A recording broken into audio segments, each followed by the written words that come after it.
stop, and you have got to stop it.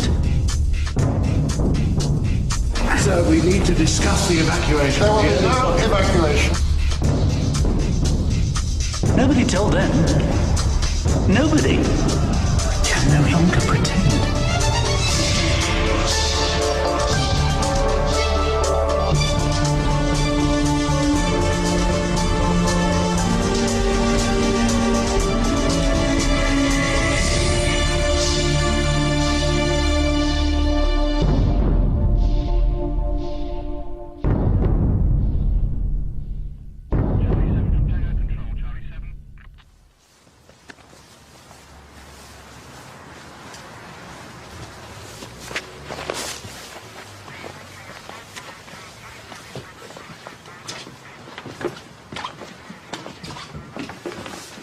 His son found him, identified him as Valery Alexeyevich Legasov, some big shot scientist.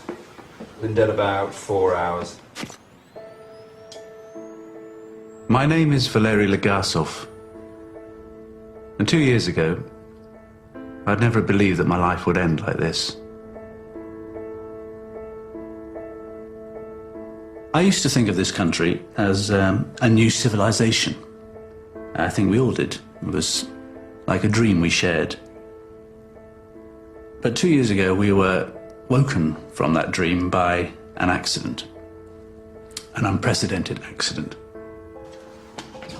I headed the investigation into what caused the explosion, compiled endless notes and testimonies, and later I had the chance to present this evidence to the world. I didn't lie, but I didn't tell the whole truth. Now I want to go back to that night when what should have been a straightforward test on the reactor led to unimaginable tragedy. I need to relive the desperate days that followed. No. Now listen, Brukhanov's going to be here soon. I need to tell him that we're cooling that reactor. Now you two go to the infirmary. Babachev's team are here, so you two go home. I got to meet Brukhanov. Severe exposure to radiation begins a decline that is untreatable and atrocious. After initial dizziness and vomiting, sensitive tissues like the tongue begin to swell. Skin blackens, detaches itself. The cells of your body begin to break down.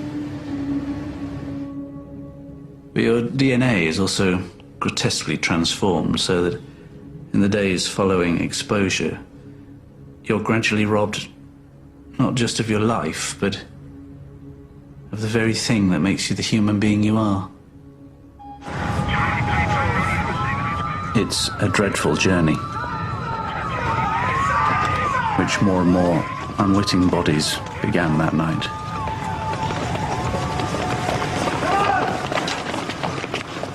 But just as the flesh can tolerate only so much radiation, it seems the mind can only absorb so much horror before it closes up to protect itself.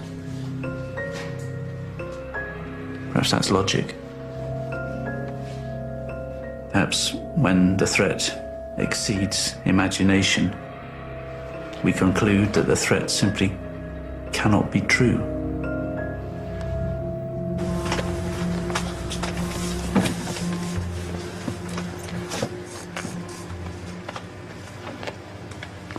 We can't go.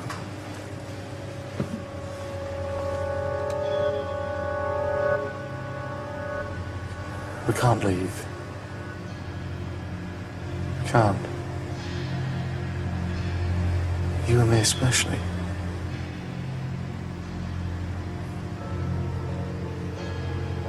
You and me especially. Yeah.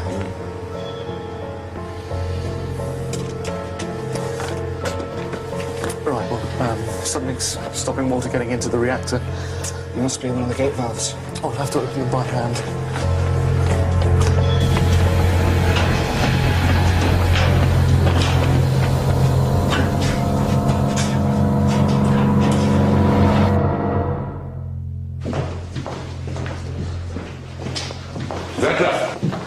Inspector Brukhanov is the man who built and ran the Chernobyl plant. He was highly respected by his superiors and in line for high honours. Beside the damage, the radiation. Well, the only equipment we have to measure it, the control room Geiger counters, and they're reading 3.6 rentgen per hour.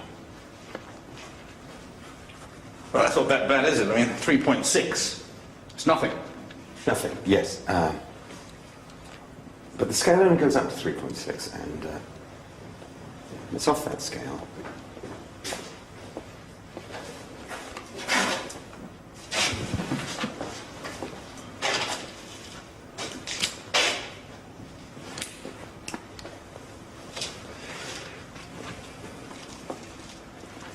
But it could be 3.6. It could be 3.6. Yes, it could be 3.6. Zakov, I have no intention of telling Moscow it's worse than it is, okay? If it says it's 3.6, it is 3.6. Nikolai, come here.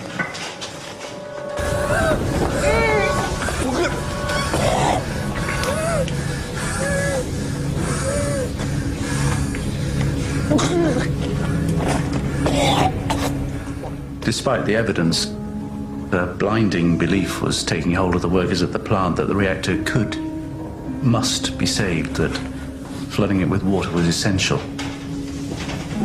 This effort, this sacrifice, was in fact futile. Bring him in here.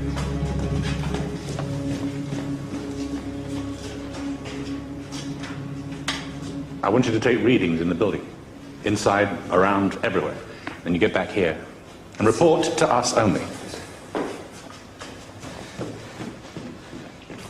Men are falling ill. Kiev are sending 3,000 troops to secure the area. Moscow has appointed a government commission to investigate. Standard procedure, Nick. Nothing I can do about it. First experts get here this afternoon, the rest later tonight. Boris Sherbina will be in charge. He's deputy chairman of the Council of Ministers.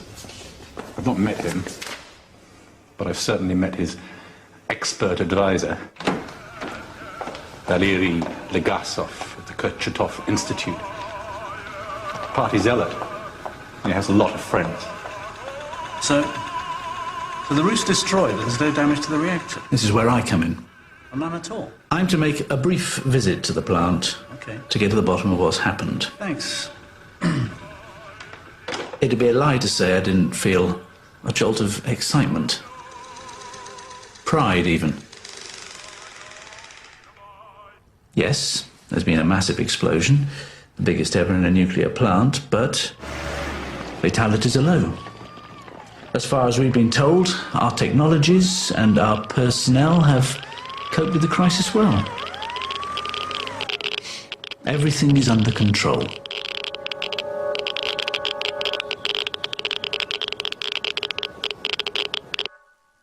The reactor is destroyed. It is destroyed. And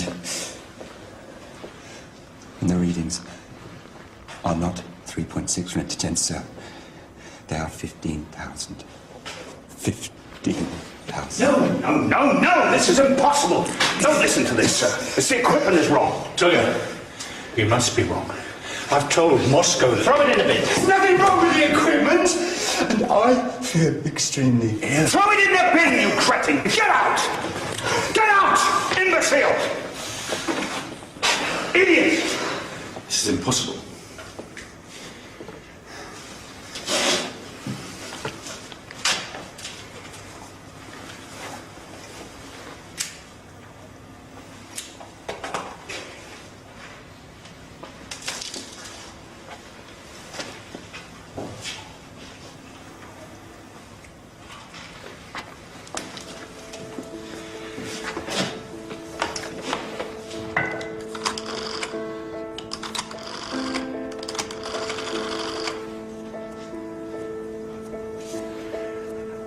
Sir, I wanted to ask about evacuating Pripyat. Yes, the employees' town next to... What are you talking about? What's the matter with you? You do no such thing. Do not speak of that again. Wait. You gave the readings to be 3.6. Are we now to assume you do not have the situation under control? Oh, no, we do. I do. Radiation is within normal limits.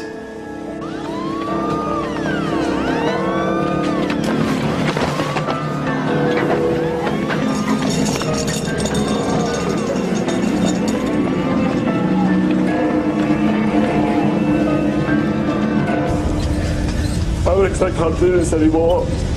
Oh, my pelvis so swollen. My head. It's been hours. No. I think something really bad has happened, Alex.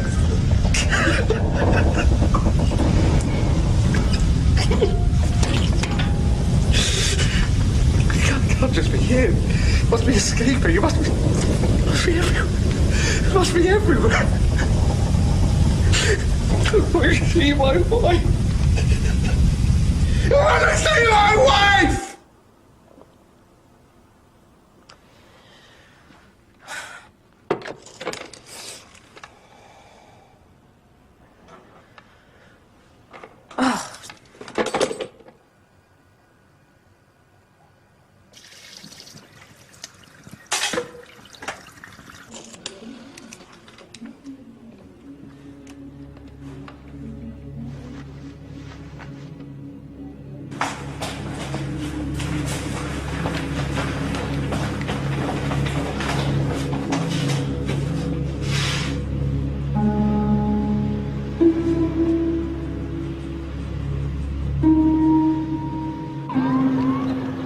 The morning of the 26th of April was as warm and beautiful as anyone could remember. Yet, before dawn, the fresh, clear air had already been transformed. Now nothing was harmless. Dust, hair, clothes, the water supply, crops, livestock, the food they make, the milk they make, poison.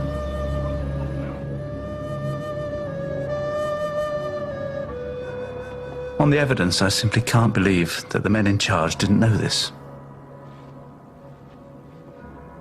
Yet not one warning was given. Not one precautionary action taken.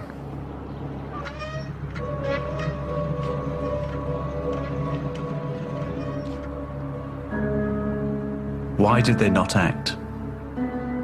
Important men were beginning to arrive from Moscow. Comrade, Mayor, they still seem to cling to the hope that Please, if they ignored the truth, it might simply drift away and take the radiation and the blame with it.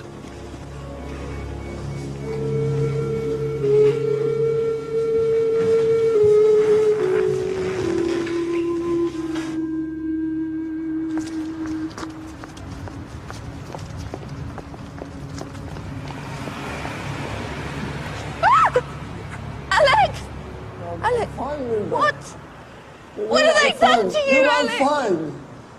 Go home, you have to go. They're not allowing people to go in. I can't. I can't come in. Say, will you go? Get the kids home. And keep the window closed, Luba. Keep the window closed.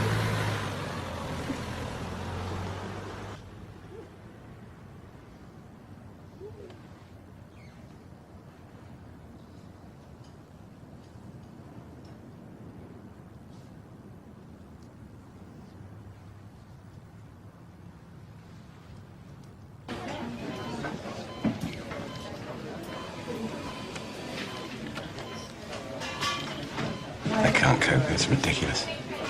I'll have to send us to Kiev or Moscow. Boris, how are you? I've spoken to Minister Meretz. He'll be in charge till I get there. Well, we've little more to go on. Viktor Bukhanov, the director of the plant, has reconfirmed that radiation doesn't exceed 3.6 rentgens per hour. Got to say, we're a little surprised by that, but if true, that's very good news. So I don't need to worry? Can if you want to, Boris. I wouldn't until it gets much higher. A thorough inspection of the reactor building was immediately instigated. Our skilled technical staff confirmed a degree of damage to the structure of Unit 4. Fire did cause some minor damage to the roof of the turbine hall, but it was quickly extinguished by our highly trained fire crews. And since this morning, water has been fed to the reactor in order to cool it, according to... I'm sorry to interrupt. Sir, this is Prushinsky, Chief Engineer of the State Committee. The situation is a lot more grave. Comrade Brukhanov has not finished his report yet. So the concrete cap on the reactor that weighs about 1,000 tons has been blown to one side by the explosion, and it's now like a massive half-closed eyelid from above. Now the wind direction at the moment is up towards what's behind this eyelid? I'm sorry? What's behind the eyelid? The core, sir. The exposed nuclear reactor core. And it's burning, sir. It's on fire. Sir, we need to evacuate the town at once. Close down the... Comrade Sabina will be here soon, and when he arrives... What is the reading here in town? Well, even at that height, it's 10,000 rentigens. I don't know where this 3.6 figure came from, but the readings were below. So we need to evacuate the town at once and shut down the remaining reactor. Glasnost nonsense! Evacuating the town will cause panic. People are already leaving because of rumour alone. No. Oh, and Bernov, your troops will not wear their masks and protective clothing. It will cause suspicion, and anyway, we haven't got enough to go around.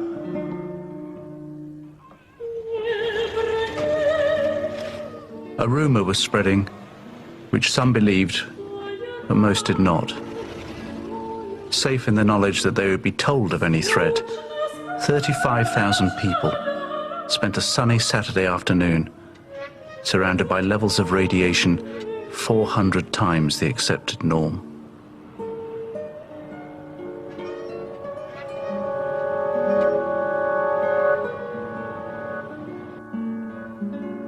And still no warning was given. No action taken. Still no iodine given to the 17,000 children whose thyroid glands are now absorbing radiation like a sponge absorbs water.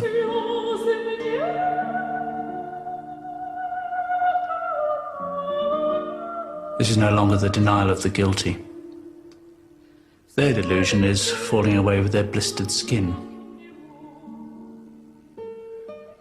No, this is the men above them. They are now the blind ones. To them, the truth is a greater threat than the invisible murderer that they know is on the loose.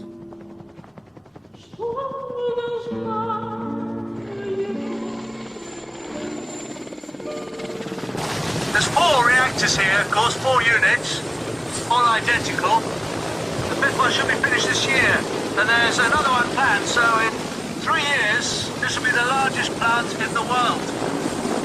This is the 4th one that's coming in now. This one?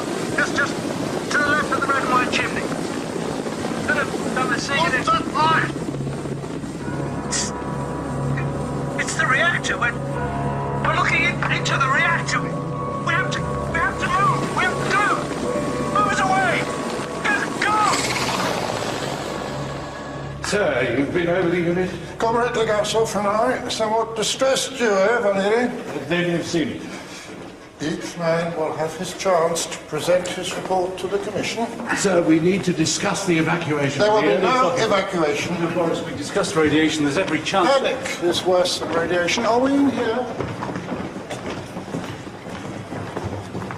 Finally, as our friends in the KGB can confirm, nothing has been reported overseas and nothing in Kiev. Moving on to the reactor. Deputy Minister of Energy Shasharin ordered an inspection. It's completely destroyed. Ordered an inspection and can confirm that it is in fact damaged. But we suggest that it be left to burn off. Did anyone hear what Gennady just said? Look, being destroyed. Comrade Legasov, you will have your chance to speak later. I'm sorry, Boris, but it seems there's almost no one in this room who understands what this means. It's on fire. The graphite moderator, which in itself is just unbelievably radioactive, and what's left of the fuel core are on fire. Now, that's about 2,500 tons of carbon, which, burning at 1 ton an hour, will burn roughly for 3 months. And every day that it burns, it will send into the atmosphere more radiation than has ever been released in all the nuclear accidents that have ever happened anywhere in the world, all put together. Every day. For 3 months. You have my word that people asleep in their beds in this town tonight have effectively died today. As I speak, radiation is entering the bodies of everybody in this room. Everybody outside for hundreds of miles. We can no longer pretend. And it's criminal. And it's got to stop, and you have got to stop it. I don't know how we can remedy the situation, but it's simply unacceptable to suggest we let it burn out. Burn off.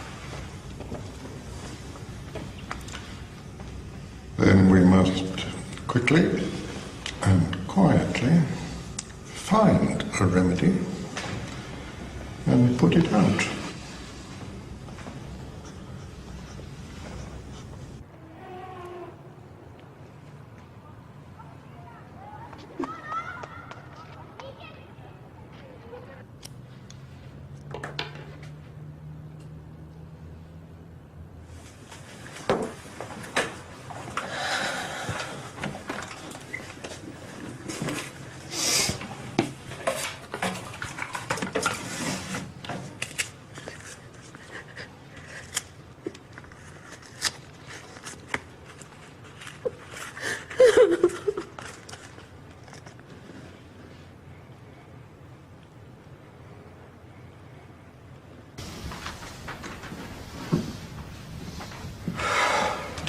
Radiation doesn't penetrate lead. Why don't we drop lead from helicopters? No, not lead. You've got to be careful with this thing.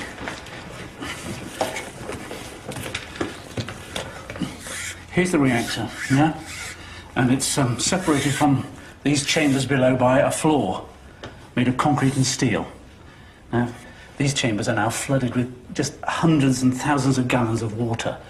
Lead blocks drop from that height to simply punch a hole in this floor. The fuel and the gases reach the water, and you get a simply massive, I mean massive, thermal explosion. What extinguishes this sort of thing? We've never had this sort of thing, so we don't really know. We know water won't put it out. Only possible one is sand. Might have an effect. Maybe add some boron to absorb the neutrons. Sand would smother it? Might. Maybe add some dolomite? There's a risk to this, because, I mean, although the sand might smother the radiation, it could also act like a furnace, and you're just going to heat up the fire. So what? The radiation will be stopped. It would just burn through the floor towards the water. And then we'd be back with a thermal explosion again. What is your advice, gentlemen?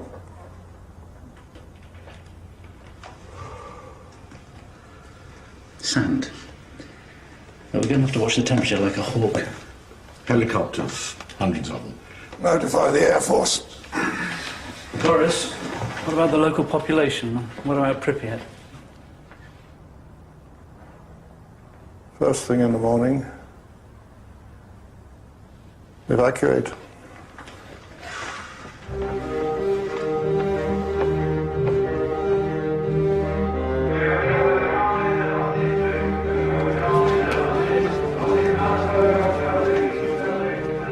So, the people of Pripyat will end the day in the homes of strangers. Of course, so will the radioactive dust on their hair, their clothes, their bodies, on the wheels of their buses.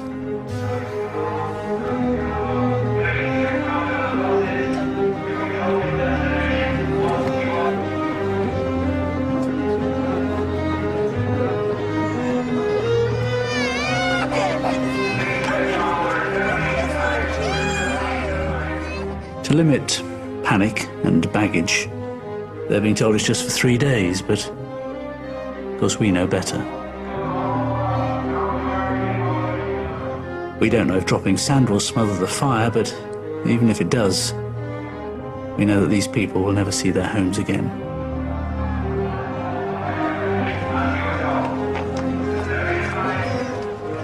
What they're not carrying with them will be lost forever, frozen by radiation. Even their pets must stay and face a new life as wild animals, with nothing to feed on but each other.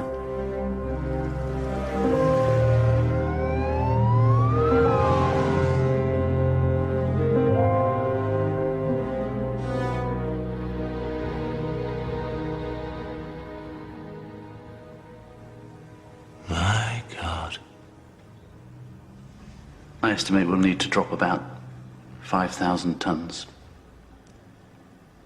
The riverbanks here are almost pure sand. Seems we have no other hope.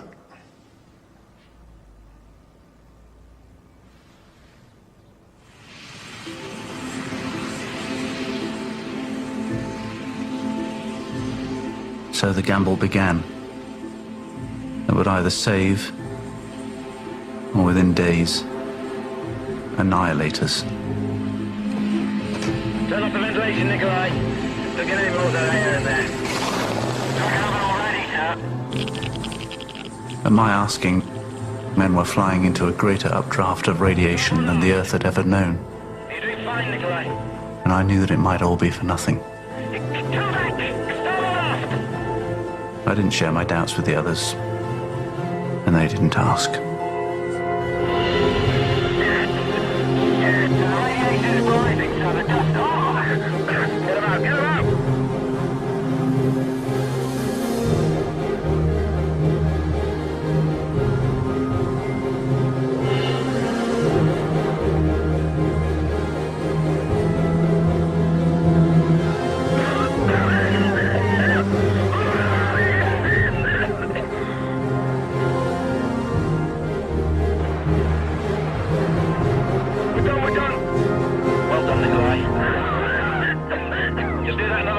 Times and we can go home. Next one up. Stand by Alpha 256. Thousands of sand runs lay ahead. So too did the investigation into what or who had caused this catastrophe.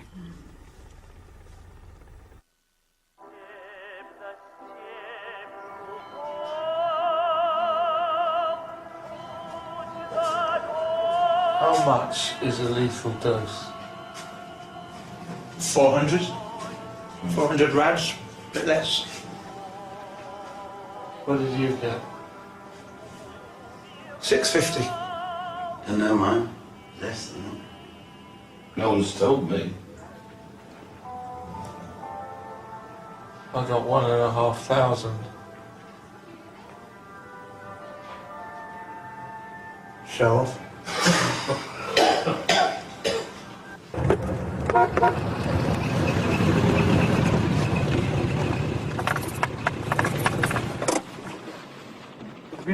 The control room instruments are frozen. They began the tests with only 18 control rods in the reactor. 18? Yeah. The hell are they playing at?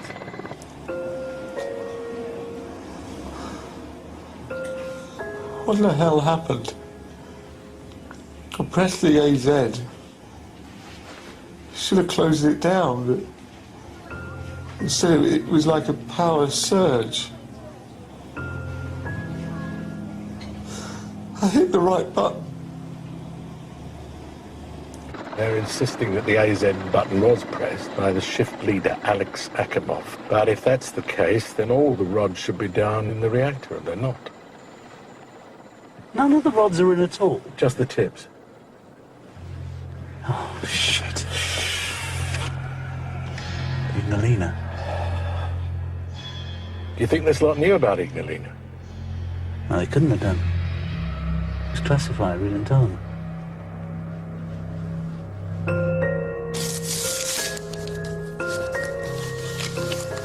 The AZ button causes the control rods to drop into the reactor and shut it down. Now, the operators are saying they pressed it, but the explosion happened several seconds afterwards. They will say anything. We will have to conduct careful interviews. Well, it might make sense. You see, the control rods are made of boron. But they're tipped with graphite. Now, in '83 at Ignalina, on a similar reactor, we found that in certain circumstances, when the graphite enters the water, it causes a power surge. A power surge. It doesn't immediately shut down the reactor. Now, I'm not saying this is all that happened here. I mean, whatever those boys were doing in the control... Is your sand working, Valerie? We don't know. We'll find out tomorrow.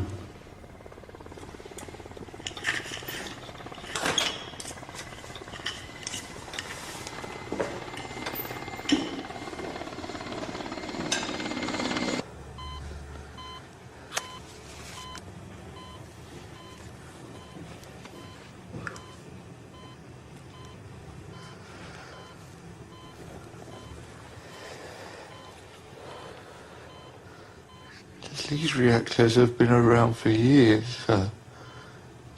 Years. If there's a problem... It exploded when you hit the AZ button. Why didn't it stop the reaction? You say there couldn't be a design flaw, but how else do you explain it? They'd know. And if they knew, they'd tell us. The protocol would say.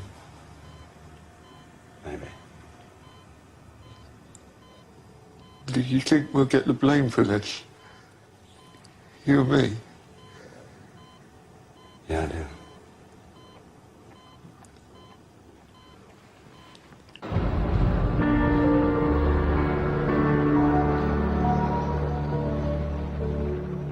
My world... everything's... changing. Everything's upside down. The town's now a wasteland. What was once comforting is now deadly.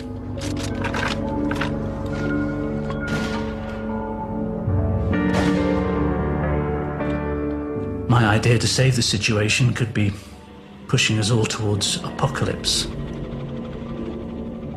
And even the question of blame for this catastrophe is becoming very unclear to me.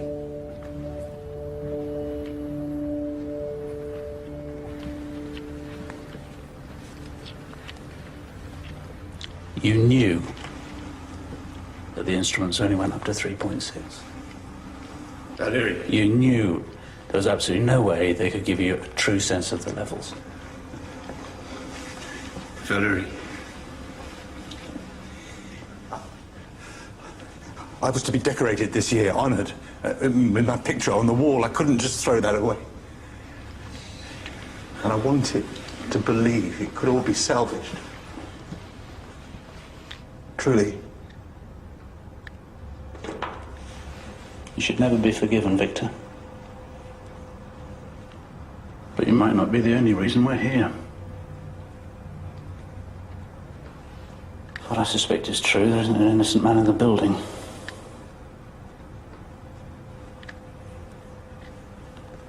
I think this is going to catch up with us all.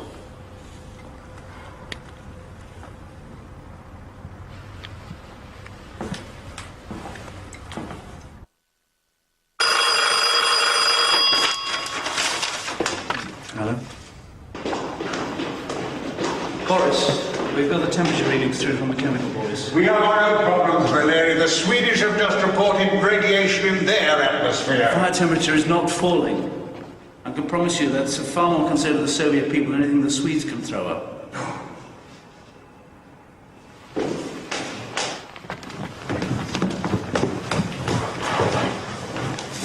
You remember the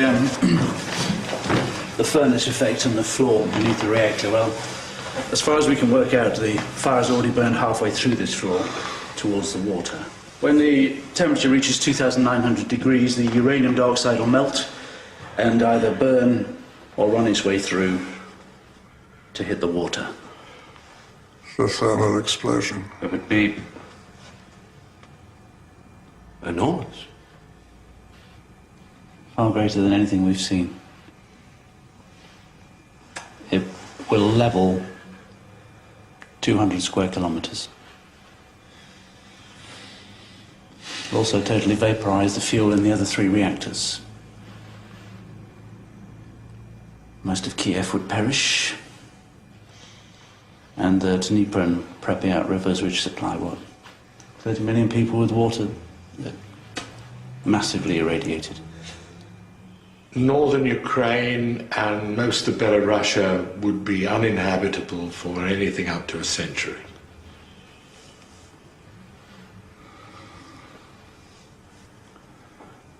This must not go beyond this room. Tell Viedov to keep monitoring it, and Legasov, I want a plan.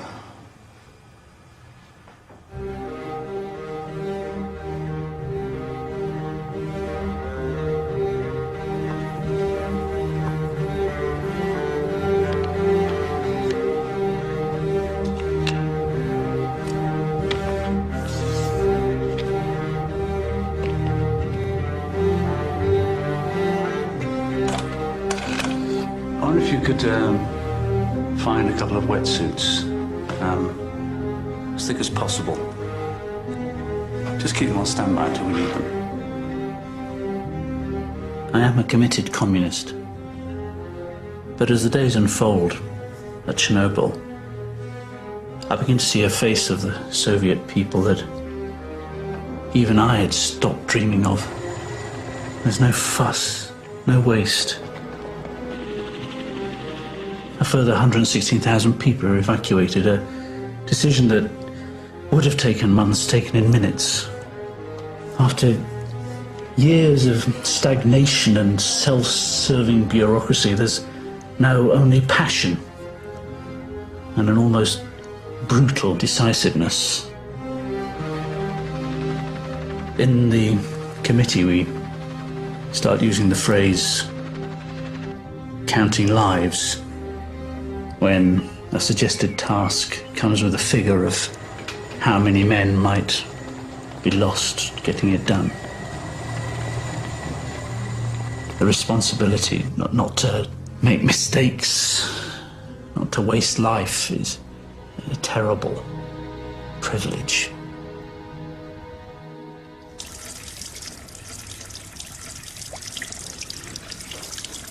Ready? Radiation's up. 2 million cures yesterday, 4 million today. Shit! What does this mean? It means it's getting hotter. A lot hotter. We're heading for meltdown. Unless we can clear the water from beneath the reactor, the explosion we were talking about is inevitable. What options do we have? Well, we have to count lives. The firemen again, to pump out the vents in the basement area. We also need to open these gate valves in the bubbler pool. The problem is they're underwater. Highly radioactive water.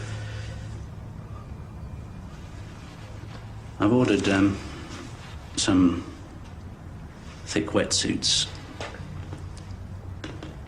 but we need a couple of volunteers to swim down and open them by hand.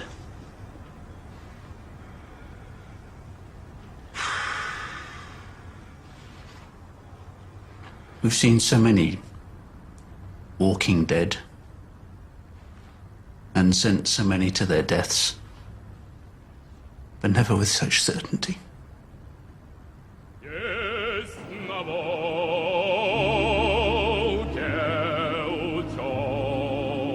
We tell them the truth,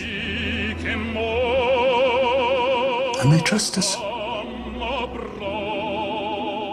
Is this task essential?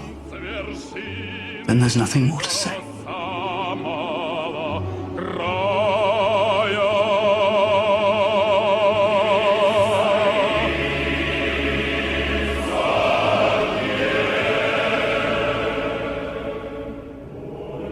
the building. Confirming the dive team is inside Unit 4. I don't believe there are even a handful of nations in this world that could still produce such unquestioned sacrifice.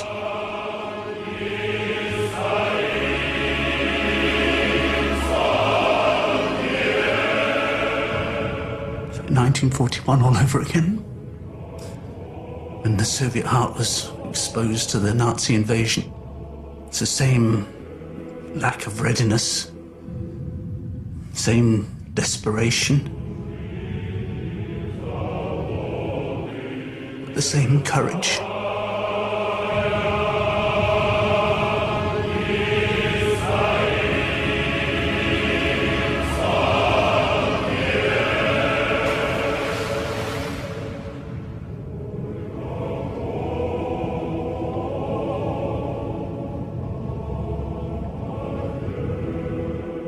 Yes to that.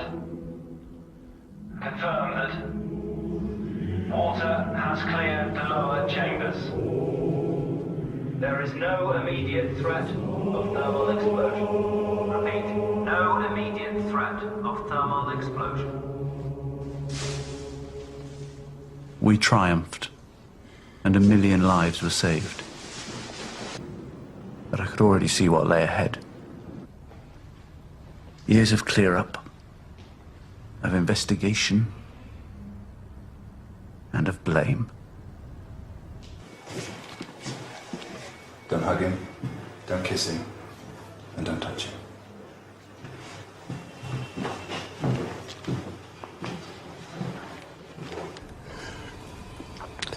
I got out of bed yesterday, and the skin on my leg slipped down to my ankle like a loose sock. The roof of my mouth done for, Luba. I'm so sorry. Everything hurts so much.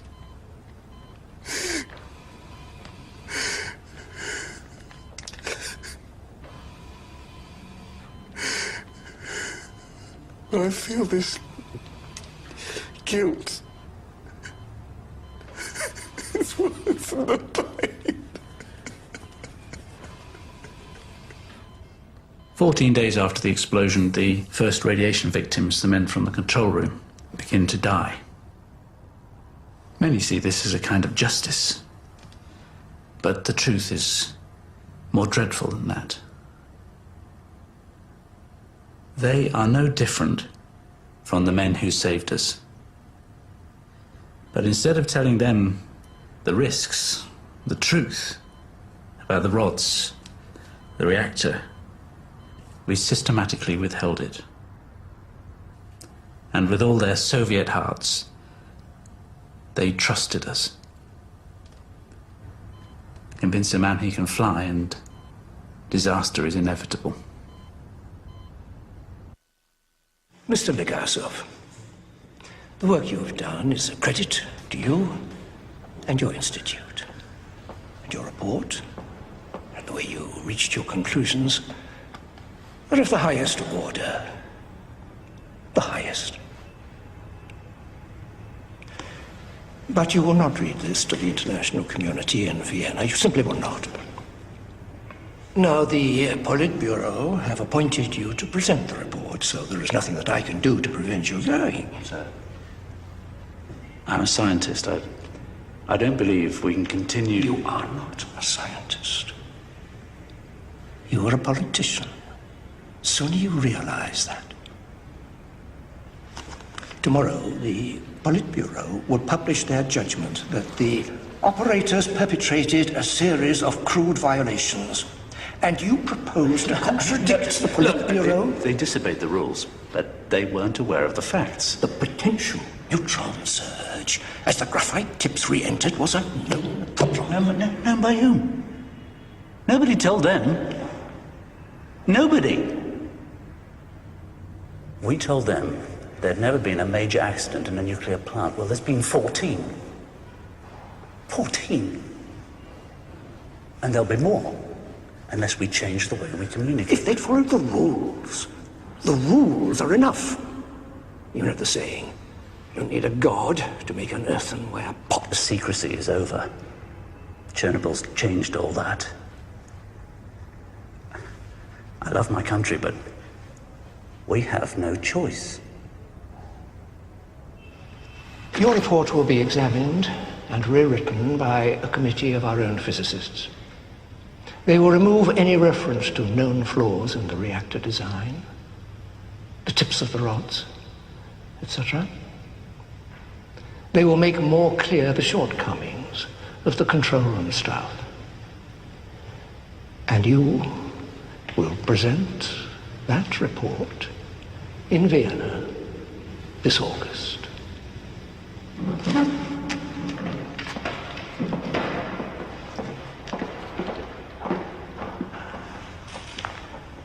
Be careful, Valeri. Chernobyl can't change everything. Glasnost may be upon us, but it's not without enemies. There will be victims on both sides. See you around.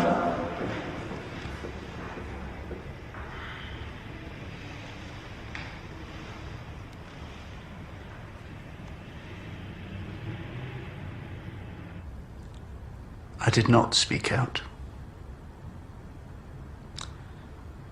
I sat before the world in Vienna and blamed those young men at the controls. I made no mention of the role I'd played in their ignorance.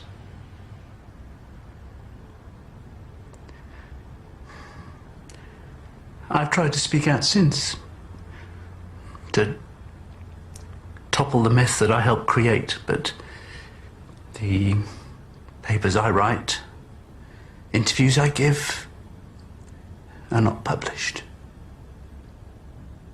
I've done nothing but damage my career and my standing. It's now 2 years to the day since the accident,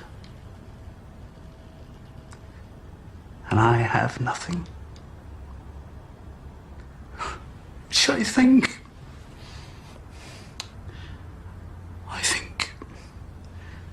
is just.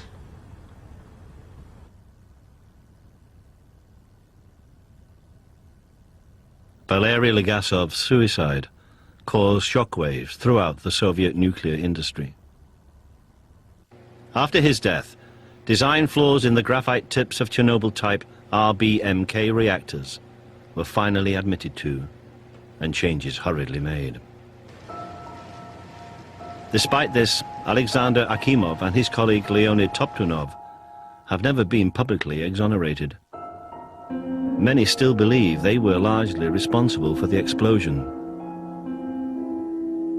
Power station director Viktor Brukhanov was sentenced to 10 years in prison, as was deputy chief engineer Anatoly Syatlov. Both were released early due to ill health. Once the fire died, investigators found that the fuel did in fact melt down to the chambers below. Had these not been drained of water, the thermal explosion would have taken place. This solidified fuel that cannot be moved will remain radioactive for at least 100,000 years.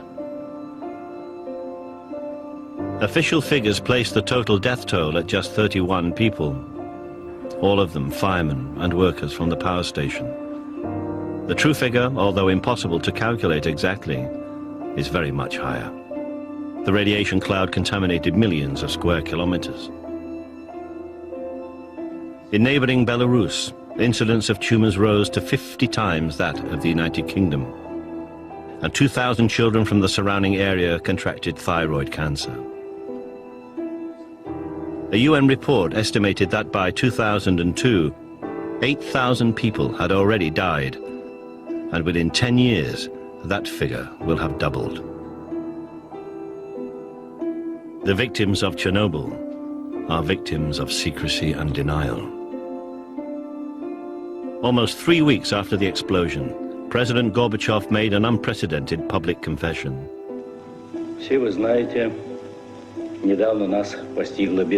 But even he failed to acknowledge the role secrecy had played in the disaster. Just as Valery Legasov had maintained, some secrets can bring only catastrophe.